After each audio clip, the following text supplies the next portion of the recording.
Hello, I'm Kanefan701, and I'm here to... Now wait a moment. Wait a jolly moment. Dalek44, you almost gave me a heart attack. By the way, I was just about to introduce you. Don't give me that, King Boy. I know what you're up to. Oh, really? What do you think I'm gonna do? Take over the world? Of course! No, stupid. You're planning to review Second Current Jungle behind my back. That's why I took the liberty of sending you a little gift. So what kind of little gift is this you're sending me, Mr. Dalek44? I'm sending you my Thomas Around the World in 80 Days video to do a crossover review with me. What? Really? For real? That's absurdly right. Then what are we waiting for? Let's get the review kicking and rolling! That's right, folks. I'm letting Kanefan701 review my 2011 summer special Thomas Around the World in 80 Days, since I'm in the festive mood. But wasn't this made for summer? Yeah, but it continues to be one of the most viewed TTT specials. And it's entertained several viewers like myself, even though I was part of it. So, are you ready for a Merry Thomas? Do we have a choice? Well, you're the one who agreed to this, so we might as well get back on track. Will you knock it off with the bad puns already? I'm sorry, it's like Pringles. Once you pop, you can't stop. He's right, you know. Piss off!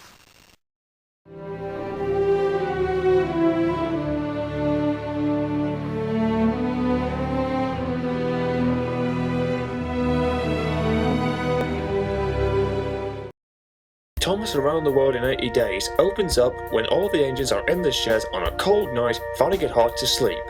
Of course, arguing with each other about who's cold the most. This wind is freezing my buffers! What are you to complain? You don't have a freezing tender like me! You're cold. I'm the one who's cold. Shut up! Enough! Quiet! Quiet! But Thomas, who's obviously the main character of this special since his name is in the title, soon puts a stop to it. Hey, hold on. Keep your pants on. Thomas is right! We're all acting like immature kids! Rosie is sort of a kid, isn't she? I guess, but she's definitely one of the most mature of the engines on this railway. Not to mention one of the most beautiful female engines on Sodor, since she's my second favourite, with Emily as my first most loved female engine. Aww. But before long, Second co-arrive in their van with one little problem. Don't you mean fat problem? Oh yes, Slovene, also known as the only idiot on the island, gets Second Cyber into a pickle. Again! This is definitely the last time I'm letting you ride in this van. If only that were true.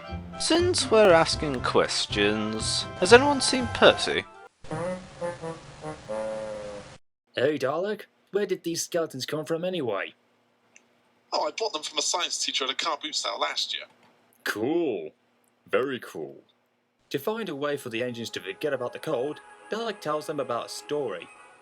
This is about Thomas going around the world in 80 days, and this is based on the Disney version of when Mickey Mouse went around the world in 80 days, and everything that Dalek44 put into this is beyond my imagination. It's actually 10 times better than I thought it was going to be. Any cases though, the story begins when Thomas and Cyber are checking out the bills that have been given to them. Bills. And a letter for someone named Bill. Who's Bill? Oh, that's Thomas. He was watching the young ones during rehearsal and got that joke in his funnel. Oh, I love the young ones. Yeah, I know, with Rick and Aid. Yeah, and Niall and Chris. Yeah, and that guy who's in every single episode but we never take the time to figure out what his name is. That show's the best. It is the best. It is. Hold on, we're drifting away from the plot here. Anyway, wondering how much he's going to pay the bills, Cyber finds a letter that may be of interest to Thomas. Report to the House of Poshness at precisely 6 o'clock. Yours truly, Scrooge McDalek. Holy crap! I'm already late! At the House of Poshness, our hero meets the richest Sodor-Sodorian, Scrooge McDalek. You're late. Is he trying to sound like Alan Young? Yeah, Dalek said was watching DuckTales for the last 4 years of childhood. In fact, he goes home every day and gets smashed a whole pint of Guinness just to get the theme song out of his head. I see. Anyway, Thomas asks him if he can still get his money, despite being late. Scrooge McDalek gives him a test. If he can pass it, he will get his money. How about going around the world in 80 days? Around the world in 80 f***ing days? Yep, that's right. He has to complete this, otherwise, he's screwed. So after Thomas leaves the room, a Scottish ass explains what happens if he doesn't make it back in time. If little Thomas fails to pass the test, his entire inheritance will revert to the executor. Why, Scrooge, that's you! Exactly. He's obviously the villain of this special because all the villains use over-the-top expressions. Meanwhile, Thomas rushes back to the station to tell Simon the news. Put down that broom and pack your bags, old buddy. We're going around the world in 80 days. Come on, let's go. What's the big hurry? We're not leaving for 80 days. Yeah, I don't know what he was drinking to say that. Me neither, dude. After packing all their things, Thomas and Cyber begin their adventure by travelling by boat, starting from Sodor to Paris, France. After making their connections, they make it to Italy. What's it called again, Dalek44? I believe it was Brindisi, Italy, but something beginning with a B. Ah, I kind of fell asleep while we were filming this bit. oh, I see. No wonder the footage appeared a little bit too blurred. And what was Cyber playing, by the way, in Thomas's cab? He was playing one of them, Italian instruments, like the sort of thing they'd own at Italian restaurants. After leaving Italy, they make it into Egypt and across the Red Sea and into the Mediterranean Sea, all the way to Bombay. That is until Thomas comes across a broken bridge. And how did the bridge get broken down? I don't think we'll ever know. It was either accident, intentional, or arson. Someone arsed it around. There's no way I can make it now. Hey, Thomas, grab your bags. We could take this little shortcut I found over here. And after Cyber tells him that he's found a shortcut, Thomas takes his idea. And the two heroes go off into the unknown. But where does this shortcut actually lead us? Nobody knows. As Thomas makes his way down, we eventually find ourselves stuck at some type of ceremony. Some kind of wedding or execution, I don't know what the hell it is. Looks like a wedding.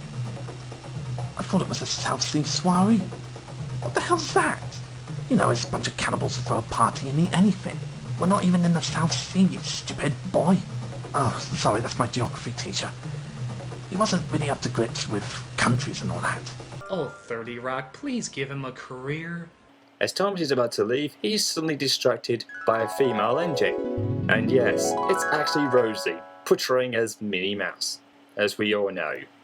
And of course, Thomas has got that love effect in his eyes as his facial feature shows. Yeah, very clearly. Not to mention he's a love addict. And of course... Of course! Shut up! What in the fuck?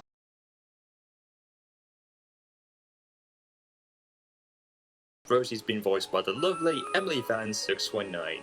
Oh, she is awesome. Oh, yeah. She is brilliant at everything she does.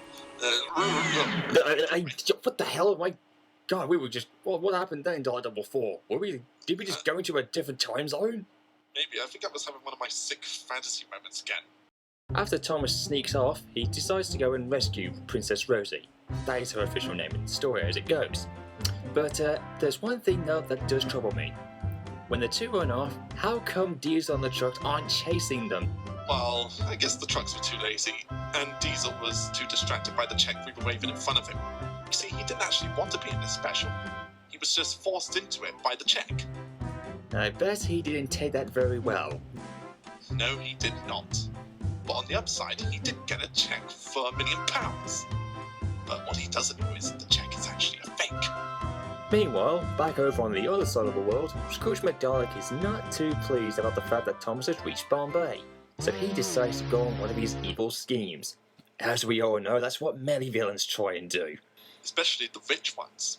Yes, they'll go through anything to get anything their way. Exactly. As the story continues on, Thomas, Cyber and Princess Rosie continue their trip around the world by crossing mainland China. Look, there's the fat man wearing a Chinese outfit. Is that actually the Fat Controller in that shot, or is it someone else? I couldn't actually make it out. Nah, it's really him. He was drunk at the time. And you'll know that we're willing to do anything when you're drunk. As our three heroes cross the Pacific Ocean with the invisible life raft or whatever it is that's propelling them through the water, Thomas finds himself falling in love with Rosie. Ugh. There's always a romantic plot in these specials of yours, isn't there? Oh, I can't help it. I grew up with love stories, especially ones with Mickey and Minnie Mouse. And so, as the trio make it across the Wild West, they decide to take some shortcuts. Well, that's the only shortcut they'll have to take, even though I don't know where the hell they go in the Wild West, because it's in the middle of nowhere. After making it across the Wild West, without the help of Goofy power, our trio make it to New York to complete the far length of their journey by a steamboat, which would take about 9 days. And in this shot here, we get to see Dalek44's boat, the ship that he created. And I gotta admit, it's one of the finest model boats I've ever seen custom made. It's pretty much like the Titanic, the unsinkable. Unsinkable! Yeah, unsinkable. Everyone knows the Titanic never sunk. Our three heroes board the ship, but unfortunately, they are being unexpectedly watched by one greedy Dalek. I am obviously greedy, because I'm hiding behind a newspaper so that nobody will see me. As the ship makes its way across the Atlantic, Thomas and Rosie gaze out at the night sky, with a beautiful full moon and some lovely stars. Now, for some funny reason, this scene reminds me so much of James Cameron's Titanic a little bit. Except Thomas and Rosie are not Rose and Jack from the film Titanic. Plus, they're steam engines. And of course, they're not human beings. But as the two enjoy the night sky, Thomas ends up making plans of taking Rosie out with him. What in the fuck? Okay, how can a steam engine take another engine out? They're not human beings! Don't ever question the logic of my world again. Ooh, I'm sorry, buddy. I didn't mean to criticize you. You are forgiven. After I pay off all the bills, I'm gonna show you the best time money can buy.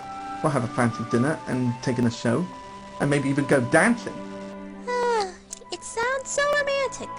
You bet your ass it'll be. Oh, I mean, it will be. Oh, I just love romantic moments. What the hell? It's horrible! It's terrible! And it's awful too! And I'm not talking about season 15 of your show! I friggin' love that line. Let me hear it again. It's horrible! It's terrible! And it's awful too! And I'm not talking about season 15 of your show! He just had to do it, didn't he? Cyber had to ruin the best romantic moment, just as our heroes were just about to make out. This seems to happen all the time. In every single romantic comedy, Cyber, after ruining the moment, informs Thomas of the troubles that they're having at the moment. Well, I hate to tell you this, but someone dumped all the coal off the boat. Christ! God, he sucks. What a wiener. That son of a bitch! Bastard. Now we'll never make it on time. We're gonna make it. We just need to think of something else we can use as fuel. Well, the only other thing I could think of that we could burn is wood. But where do we get wood in the middle of the ocean? Bet you thought I was gonna fall.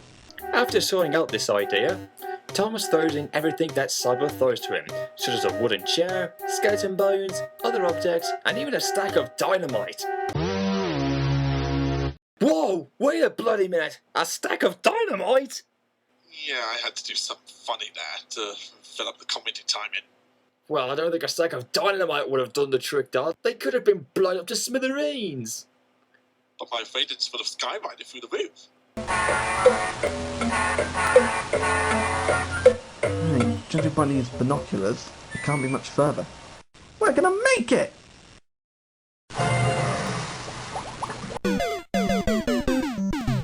Well, that didn't go so well, did it? And I thought your ship was unsinkable, Mr. Dalek44. Why did I buy those plans for that people in the garage then anyway? That was stupid. Anyways, our heroes sadly don't make it around the world in 80 days, and they arrive a whole day late. Or do they?